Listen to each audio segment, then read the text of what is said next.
organizing over 750 events a year. Besides its regular activities, MMA has also been actively working towards lifting the who has joined us this evening. I take this opportunity. I consider it an honor to welcome this evening Mr. M. Murugappan, Chairman, Carpenter Universal Limited, an ardent supporter of MMA. Mohan was a student of Industrial Operations Engineering at the University of Michigan, whereas I read Chemical Engineering. This was in 1976.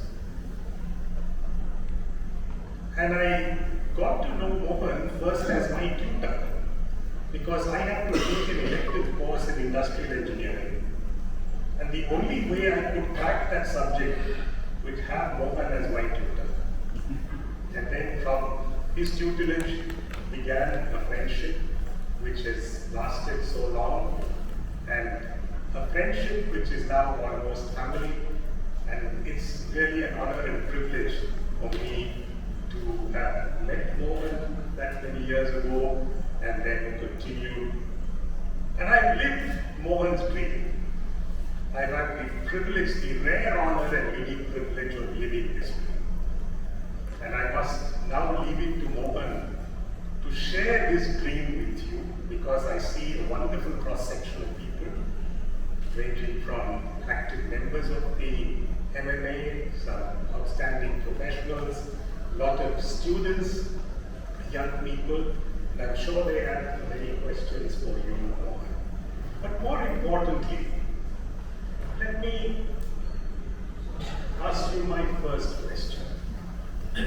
You know, in all our lives, everyone here in the room and listening to this, there's always been some defining moments in our lives. What were those defining moments in your life, and how did it impact you? Well, thank you, Guru. It's honestly my honor to share the platform with you, to have you as the moderator. As Mr. Murugappan said, our relationship is 47 plus years old now. We continue to have the same warmth towards each other. Look forward to meet each other, share our thoughts together. And I have to confess to all of you that Mr. Murugappan's mother, Mrs. Seethamma, literally treats me like another son for her. I'm so grateful to her. So everybody in the family does the same to me. So thank you, Muru, again for the great warmth and affection that you show to me and my family. I also like to thank MMA, Suresh Raman and Vipander Vijay Kumar for inviting me this evening. And especially Suresh Raman, the way in which he went and introduced me today. I'm extremely kind and generous of you, Suresh. Thank you very much.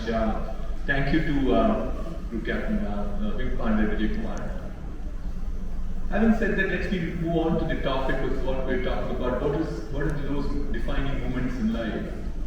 I'm sure every one of you had one of those defining moments of life, and especially I think for all of us, mothers have a very important role to play in our lives. And so was my mother too.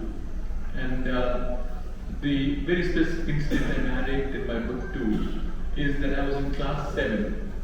Probably 11, 12 years old, and I got my marks. I used to be fairly good in the extracurricular activities, but when I got the mark sheet, I was so scared to show it to my mother. I hid it for a while, but that wouldn't last for too long. She was smart enough to find where I could hide things too. So when she saw my marks, she was furious actually. And she said, look, this is not acceptable to her any longer. And she said finally that the choice I had was that if I didn't perform well at the end of the year, the choice I had was that she will send me off to the village where I can go and join my paternal grandfather, who was a farmer. I used to go and spend summer holidays with them, so I used to understand how difficult it is to live in a village. Just about the time got power actually. The electricity came around that time, 61, 62. And she said something else too further. She said, when your sister can do so well in the school, I have a sister who's elder to me by a year. She's become a medical doctor. She said, why not you? This is the girl versus boy competition. That was very, very concerning to me. I couldn't sleep that night. I thought I was very scared, saying that she probably would send me to the village and I have to go back and live in that place. And then I started slowly studying my sister. What does she do that I don't do? She was very studious and she was very hardworking. I said, why not me? If you look at these two qualities too, every one of you have the same. It's possible for every one of us to do the same. So I started saying, look, why don't I do the same?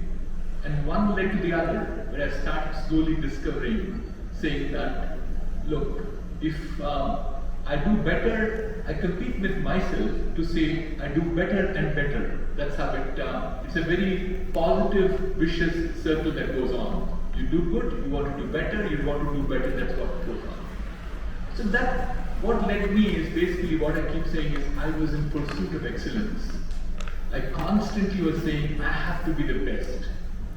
It's become such a mania in my mind. Even, pardon me, I can give you a mundane example. Even before I wear a shirt and a pant, I will examine it if there's extra fold somewhere. The privilege of being in